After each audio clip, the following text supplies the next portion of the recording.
আজকে সরস্বতী পুজোর তৃতীয় দিন।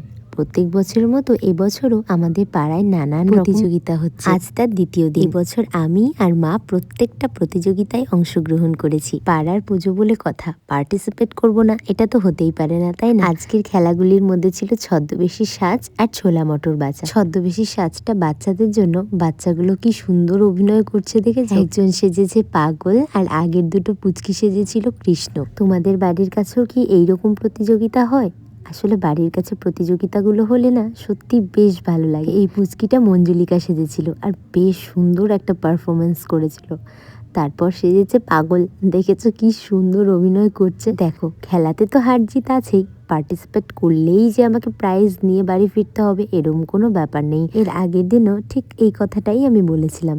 হ্যাঁ, যারা যারা এর আগের দিনের ভিডিওটা দেখোনি অবশ্যই আমার পেজে গিয়ে আগের দিনের সমস্ত খেলার ভিডিওগুলো দেখে এসো। এর আগের দিন আমি ফার্স্ট আর মা আবার থার্ডও হয়েছিল। নেক্সট ডে প্রাইজ দেওয়া হবে, সেই ভিডিওগুলো তোমাদের সঙ্গে শেয়ার করব। এইখানে আমাদের সুন্দরী কমলা খুব সুন্দর নৃত্য করেছিল। চলো অরিজিনাল গানের সাথে একটু শুনে নাও।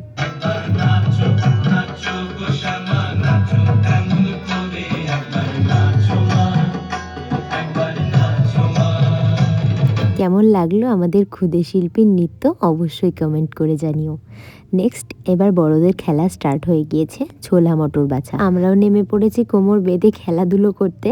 তো এই খুব মনোযোগ দিয়ে খেলছিলাম। আসলে খেলাটা না একদমই অন্যরকম, ভীষণ নার্ভাস হয়ে যাচ্ছিলাম খেলতে গিয়ে। তবে ফার্স্ট টাইম এই খেলাটায় অংশগ্রহণ করেছি, ছোলা মটর বাছা।